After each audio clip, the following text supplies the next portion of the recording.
Hello दोस्तों, नमस्कार। आज फिर एक नई कहानी के साथ आप सबका अपने चैनल में स्वागत करती हूँ। तो चलिए आज की कहानी सुनते हैं। आज दिन भर दुकान पर दीप्ति का मन उचाट सा रहा। दिमाग में उथल पुथल मची रही। सुबह घर से निकलते समय ही माजी यानी दीप्ति की सास ने धीमे स्वर में कह दिया था कि बेटी, शाम को जल्दी घर आ जाना। और उनके जल्दी घर आ जाने का अर्थ वह भली भांति समझती थी, इसलिए अनमनी सी थी वह दिन भर। बगल वाली बेला ने भी उसे 2-3 बार टोका, क्या बात है दीप्ति, आज इतनी उदास क्यों लग रही हो? दीप्ति मुस्कुरा भर दी। 5 बजे बेला और सामने वाली प्रज्ञा को दुकान का ख्याल रखने का कहकर घर चली गई। जाते ही अंकुर उसके पैरों से लिपट गया। माजी ने उसे चाय दी और तैयार होने को कहा। चाय पीकर दीप्ति ने हाथ मुंह धोया और कपड़े बदल तैयार हो गई। माजी ने जबरदस्ती उसके गले में चेन पहना दी और माथे पर बिंदी लगा दी। नियत समय पर विनय और उसके माता पिता दीप्ति को देखने आ गए। दीप्ति को तो वे लोग फोटो देखकर ही पसंद कर चुके थे। आज तो एक तरह से बात पक्की कर विवाह का मुहूर्त निकालने आए थे। विनय की माताजी ने शगुन देकर दीप्ति को एक तरह से अपनी बहू बना लिया। दीप्ति की आंखें भर आई। ठीक इसी तरह एक दिन माजी ने शगुन देकर दीपक के लिए उसे स्वीकारा था। तब मन में कितनी उमंगे थी। नए जीवन में प्रवेश की खुशी थी, नए परिवार के साथ बंधने की प्रसन्नता थी। और आज वही सब दोहराया जा रहा है, लेकिन मन में कोई खुशी व उत्साह नहीं है, उल्टे दुखी और बुझा बुझा सा मन। रात में अंकुर ने दीप्ति के गले में बाहें डालकर बड़े लाड से पूछा, मम्मी, वो अंकल और दादा दादी कौन थे? वो तुम्हारे दादाजी के दोस्त और उनका परिवार था बेटा। दीप्ति ने उसके सिर पर प्यार से हाथ फेरकर कहा। अंकुर उससे चिपक कर जल्दी ही सो गया, पर दीप्ति को देर रात तक नींद नहीं आई। 6 साल पहले ही तो दीपक से विवाह हुआ था दीप्ति का। प्यार करने वाला पति, दिन भर स्नेह बरसाने वाले सास ससुर पाकर दीप्ति को मानो दोनों जहां की खुशियां मिल गई थी। बचपन में ही दीप्ति के माता पिता की मृत्यु हो गई थी। वह मामा मामी के यहाँ पली बढ़ी। उन्होंने उसे बहुत अच्छे से रखा। फिर भी दीप्ति का मन किसी को माँ पिताजी कहने को तरसता रहता। शादी के बाद दीपक के माता पिता ने उसे भरपूर प्यार दिया। दीपक उनका एकलौता बेटा था। दीप्ति के रूप में उन्हें बेटी भी मिल गई। साल भर के अंदर ही अंकुर का जन्म हुआ। दीप्ति और दीपक के प्यार का अंकुर। दीपक बेटी चाहता था, फिर भी वह बेटे के जन्म पर खुश हुआ। उसी ने बहुत लाड से उसका नाम अंकुर रखा। अपने नए परिवार में दीप्ति बहुत संतुष्ट और प्रसन्न थी।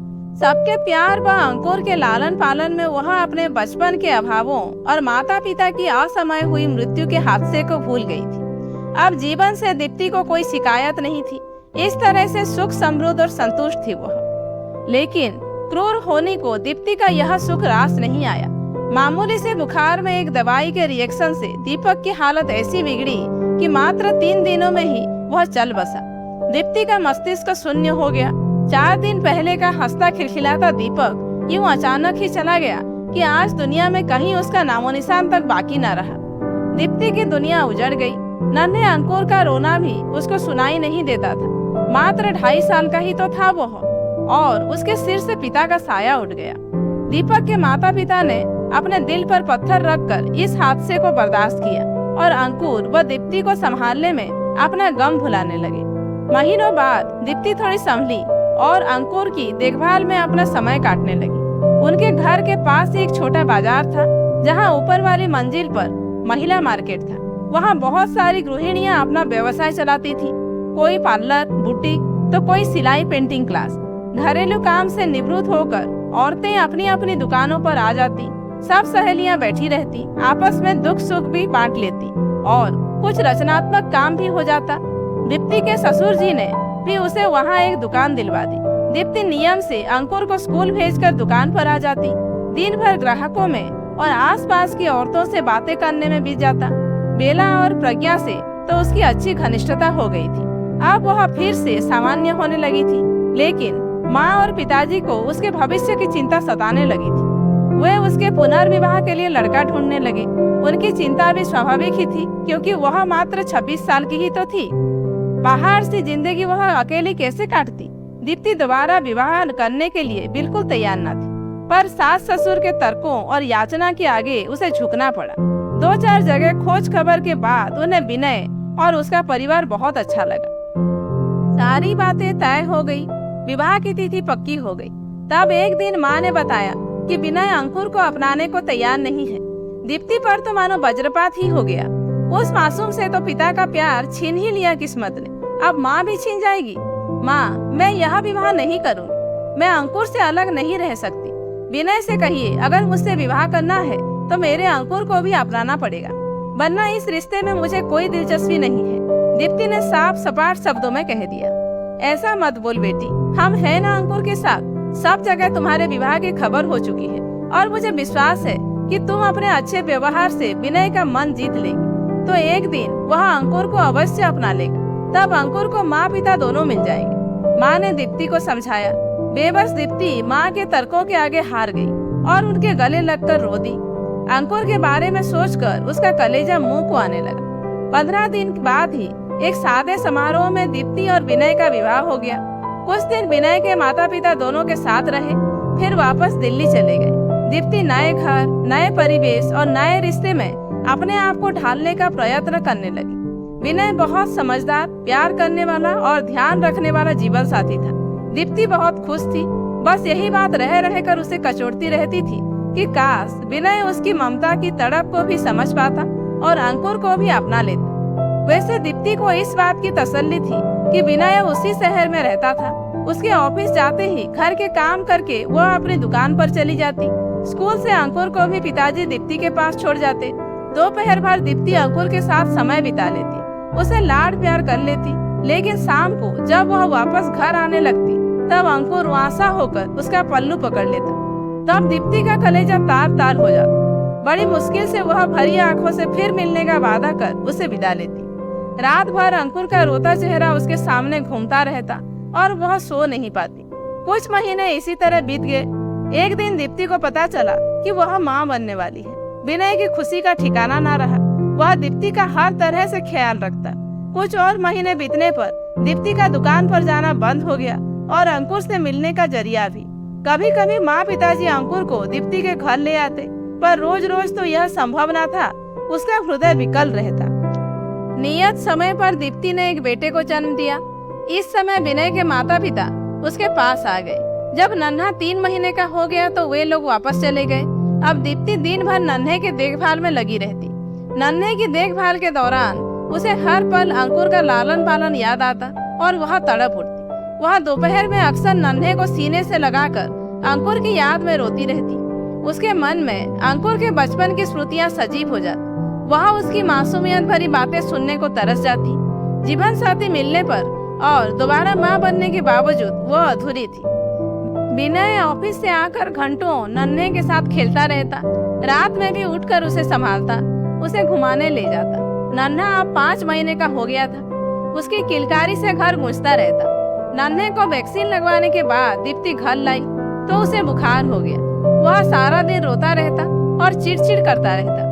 दीप्ति उसे संभालते संभालते बहुत थक गई थी।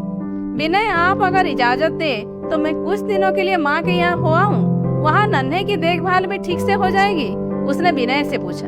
हाँ दीप्ति, हो आओ, तुम्हें भी थोड़ा आराम मिल जाएगा। बहुत थक गई हो तुम। मेरी चिंता मत करना, ऑफिस का कैंटीन बहुत अच्छा है, मैं वही खाना खा लिया करूँगा। विनय ने सहर्ष अनुमति दी। दीप्ति खुशी खुशी नन्हे को लेकर माँ के घर आ गई। नन्हे को सारा दिन माँ पिताजी संभाल लेते। दीप्ति पूरा समय अंकुर की देखभाल में बिताती। उसे नहलाना, धुलाना, खाना खिलाना सब वह करती। महीनों बाद अंकुर रात भर उससे लिपट कर सोया। वह उसे नई नई कहानियां सुनाती। दीप्ति बहुत खुश थी और उसकी ममता भी पूर्ण रूप से संतुष्ट थी। दीप्ति के जाने के बाद विनय जब शाम को घर आता तो घर उसे काटने को दौड़ने लगता। उसे दीप्ति और नन्हे की बहुत याद आ रही थी। देर रात तक वह टीवी देखकर मन बहलाता रहता। रात में सोता तो उसे नींद भी नहीं लगता कि जैसे नन्हा रो रहा है या कुनमुना रहा है, और वह चौंक कर जाग जाता। उसे न घर में न ऑफिस में चैन आ रहा था। ऑफिस में उसका मन काम में नहीं लगता और घर में सन्नाटा उसे खल रहा था। अचानक विनय को एहसास हुआ कि वह तो बाप है, फिर भी 5 महीने के बेटे से 5 दिन की दूरी उससे सही ना जल रही है। लेकिन दीप्ति तो माँ है। 5 बरस जिस बेटे को उसने सीने से लगाकर पाला पोसा, उससे इतने महीनों वह किस तरह अलग रह पाई होगी। सचमुच वह कितना निर्दयी और छोटे दिल का है, जो एक मासूम को उसकी माँ से जुदा कर दिया। यदि दीप्ति नन्हे को लेकर हमेशा के लिए चली गई तो कैसे जी पाएगा वह अपने जान से प्यारे बेटे के बिना? और फिर दीप्ति कैसे जी रही होगी अब तक अंकुर के बिना? कितना दर्द सहा होगा उसने। विनय की आंखें भर आई। वह दीप्ति को अपना मान सकता है तो उससे उत्पन्न अंश को अपना क्यों नहीं मान सकता? कैसे वह इतना छोटे मन का स्वार्थी हो गया? उसे पश्चाताप होने लगा। अगले ही दिन विनय दीप्ति के घर जा पहुंचा। नन्हे को गोद में लिए दीप्ति अंकुर को मान मनुहार करके खाना खिला रही थी। उसके चेहरे पर ममत्व की एक अलग सी चमक झिलमिला रही थी। विनय ने उसे इतना प्रसन्न कभी नहीं देखा था। वह मुग्ध होकर दीप्ति को देखता ही रह गया। आज तक उसने एक माँ से यह गौरवमयी आंतरिक प्रसन्नता छीन रखी थी। वह ग्लानि से भर उठा। विनय पर नजर पड़ते ही दीप्ति का चेहरा बुझ सा गया और अंकुर ने भी सहम कर उसका आंचल पकड़ लिया। विनय ने मुस्कुराकर अंकुर के सिर पर हाथ फेरा तो वह दीप्ति से सट कर खड़ा हो गया। तुम्हारे बिना घर बहुत सूना सूना लग रहा है। अब तो नन्हे की तबीयत भी ठीक है, चलो घर चले। विनय ने दीप्ति से कहा, आप माँ को ले जा रहे हैं? अंकुर की आंखों में आंसू भर आया। केवल माँ को ही नहीं बेटा, आपको भी घर ले जाने आया हूँ। अब से आप भी माँ के साथ ही रहेंगे। विनय ने प्यार से कहा। सच अंकल? अंकुर प्रसन्न हो गया। अंकल नहीं, पापा बोलो बेटा, मैं तुम्हारा पापा। विनय ने उसे गोद में उठाकर प्यार से कहा। दीप्ति आश्चर्य से विनय की ओर देख रही थी। मुझे माफ कर दो दीप्ति, मैं बहुत स्वार्थी था। आज तक मैंने माँ बच्चे को एक दूसरे से अलग रखा। मैं तुम्हारा अपराधी हूँ। नन्हे से अलग होकर मुझे अपने बच्चे से दूर रहने का दर्द का एहसास हुआ। मैं अपने दोनों बेटों को घर ले जाना चाहता हूँ। नन्हे के बिना मैं 4 रात नहीं रह सका। तुम अंकुर के बिना साल भर तक कैसे रह पाई होगी? बस अब तुम्हें और तकलीफ नहीं दूंगा। विनय के स्वर में क्षमा याचना थी। दीप्ति इस अप्रत्याशित खुशी को पाकर रो ही पड़ी। मैंने कहा था ना बेटी, एक दिन सब ठीक हो जाएगा। माँ और पिताजी कमरे में आते हुए बोले। अंकुर विनय के गले से लिपट गया। नन्हे को सीने से लगाए दीप्ति यह दृश्य देखकर भाव विभोर हो गई। आज उसे लग रहा था उसका परिवार पूरा हो गया।